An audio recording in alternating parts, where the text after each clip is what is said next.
Narendra Modi, Narendra Modi, Narendra Modi, doctor Hemant Biswa Sharma, doctor Hemant Biswa Sharma, doctor Hemant Biswa Sharma हमारे এই অঞ্চল রাইজ, এই আমার অঞ্চল রাইজ, हमारे অঞ্চল খম जय अय्यखम, जय अय्यखम।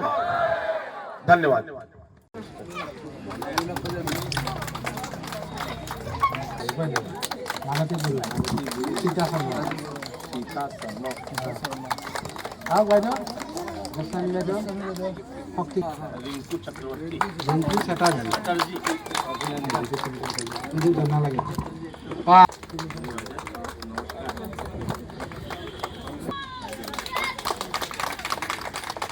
আমাৰ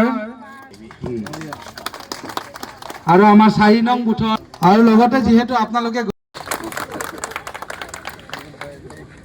তেখেতক কোলাম আছে শুনলাম ধন্যবাদ জ্ঞাপন কৰিছোঁ।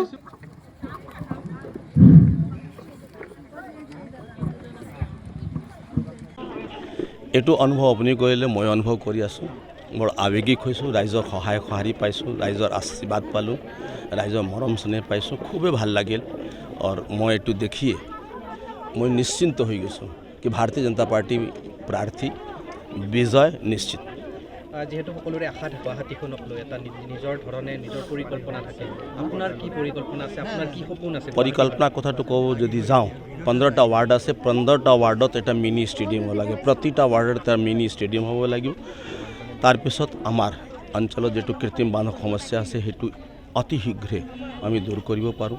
ট্ৰেফিক কনজেকশ্যন কেতিয়াবা কেতিয়াবা ট্ৰেফিক জাম হৈ যায়, সুগম যাতায়াত ব্যৱস্থা আমি কৰিব লাগিব। পাহাৰ অঞ্চলত পানী পথ পোহৰ অলপ আছে, সমস্যা বহুত কাম হৈছে, তথাপি কিছু কাম কৰিব বাকী আছে। এই কামটো কৰিবৰ কাৰণে মই আগবাঢ়ি যাম। ৰাইজৰ আশীৰ্বাদ থাকিলে এতিয়া মাটি পাট্টা কথাটো আছে, সেইটো আমি চিন্তা কৰিম। তাৰ উপৰিও আমি চিন্তা কৰিম কি আমাৰ গ্ৰামীণ অঞ্চলত মানুহবিলাক কিভাৱে সুন্দৰভাৱে থাকিব পাৰে, সুখ শান্তি বিৰাজ কৰে, সমৃদ্ধশালী হৈ আগবাঢ়ি যাওক।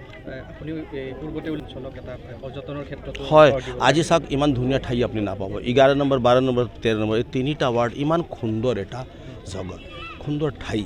এই ঠাইটো যদি আমি পৰ্যটন হিচাপে যদি আমি বিকশিত কৰোঁ তেতিয়াহ'লে ইয়াত পৰ্যটক আহিব, পৰ্যটক অহাৰ লগে লগে আৰ্থিক উন্নতি হ'ব আৰু আমাৰ আৰ্থিক সমাৱেশী এটা বাতাবৰণ তৈয়াৰ আমি কৰিব পাৰোঁ। সামাজিক মাধ্যমত যিটো সমালোচনা চলি আছে সেইবোৰে কিবা প্ৰভাৱ পেলাব পাৰে নেকি? নাই নাই নাই, শুনক, এইবিলাক যিটো আছে না, আপুনি নিজে চিন্তা কৰক। আপুনি প্ৰশ্ন কৰিছে, উত্তৰ আপোনাৰ লগতে আছে। এইবিলাক নচলে। আমি এটা এৰকম এটা সমাজ তুলিব বিচাৰিছোঁ য'ত সম উন্নয়ন, সম মৰ্যাদা, সম বিকাশ, সম দৃষ্টি, সম ভাৱ থাকে। আমি বৃহত্তৰ অসমীয়া সমাজ গঠন কৰিব বিচাৰি আছোঁ। আৰু আপোনাৰ ভেদভাৱ কৰি আছে, ভাগ কৰি আছে। কি পাম আমি সুৰক্ষিত অসম বিচাৰোঁ, বিকশিত অসম বিচাৰোঁ, আত্মনিৰ্ভৰ অসম বিচাৰোঁ। এইবিলাক বিচাৰিব লাগিব। পানী চিন্তা কৰক, মাটি পট্টা চিন্তা কৰক, লাইটৰ চিন্তা কৰক, যাতায়াত চিন্তা কৰক, আমাৰ আৰ্থিক উন্নয়নৰ চিন্তা কৰক। এইবিলাক কি? এইবিলাক কৰিলে কি অসমৰ বিকাশ হ'ব? নহয়। এইটোৱে বুজায় কি এইবিলাক অসমৰ বিৰোধী, অসমৰ দুশ্মন। এইবিলাক কৰি লাভ নাই, লাভো নাই। এইটো নিৰৰ্থক কথা ক'লে। আৰু এই আপোনাৰ যিটো কিমান আশা কৰিছে? কোনে? মই বিপুল ভোটত জয় লাভ কৰিম। কিয় মইতো জ্যোতিষী থাকিলেতো এটা অংক ক'লো হয়, কিন্তু বিপুল ভোটত ৰাইজৰ আমাৰ লগত সহায় কৰি আছে, আশীৰ্বাদ আছে। বিপুল ভোটত ৰেকৰ্ড আমি কওঁ। 126টা সমষ্টি আছে, আমি চেষ্টা কৰি আছোঁ 126 ভিতৰত আমাৰ প্ৰথম স্থান থাকক। হয়, মই মধ্য গুৱাহাটী বিজয় গুপ্তা ডাঙৰীয়া হৈ নিৰ্বাচনী প্ৰচাৰ চলাবৰ কাৰণে আহিলোঁ। এই গৌশালা, পানী টেংকি, ৰাইজৰ যিটো উৎসাহ আৰু উদ্দীপনা দেখিছোঁ যে আমাৰ প্ৰাৰ্থীগৰাকীয়ে ইয়াত অনায়াসে বিজয় মালা পিন্ধিব। আৰু মই ভাবোঁ যে অসমৰ 5টা সৰ্বাধিক ভোটৰ ব্যৱধানত বিজয় হোৱা এটা সমষ্টিৰ ভিতৰত আমাৰ মধ্য গুৱাহাটীটো তাত অন্তৰ্ভুক্ত হ'ব। আৰু যিবিলাকে বিৰোধী আমাৰ বৃহত্তৰ অসমীয়া সমাজ জীৱনক দুৰ্বল কৰিবৰ কাৰণে যিবিলাক অপপ্ৰচাৰ চলাই আছে তেওঁলোকক আমি সতৰ্ক কৰি দিছোঁ। অসমত আমি সকলোৱে শান্তিয়ে আছোঁ, সকলোৱে মিলা প্ৰীতিৰে আছোঁ। সকলো জাতি জনগোষ্ঠী সম্প্ৰদায়ক আমি আস্থা আৰু বিশ্বাসত লৈ পিনি আমি অসমখনক বিকশিত কৰিবৰ কাৰণে কাম কৰি আছোঁ, আত্মনিৰ্ভৰ অসম কৰিবৰ কাৰণে কাম কৰি আছোঁ। তেনেকুৱা স্থলত তেনেকুৱা অপপ্ৰচাৰ কোনো ঠান নাই। সকলো শ্ৰেণীৰ ৰাইজে ওলাই আহিছে।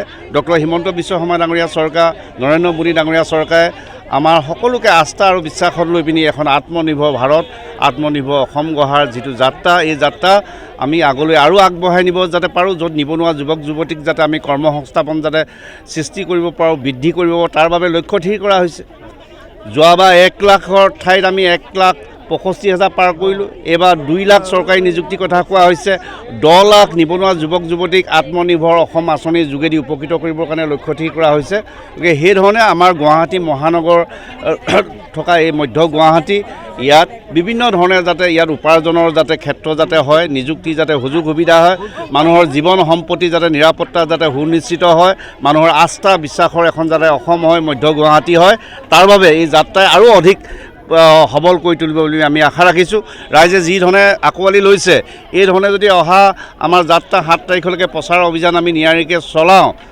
এটা অভূতপূৰ্ব ফলাফল ইয়াৰ পৰা ওলাব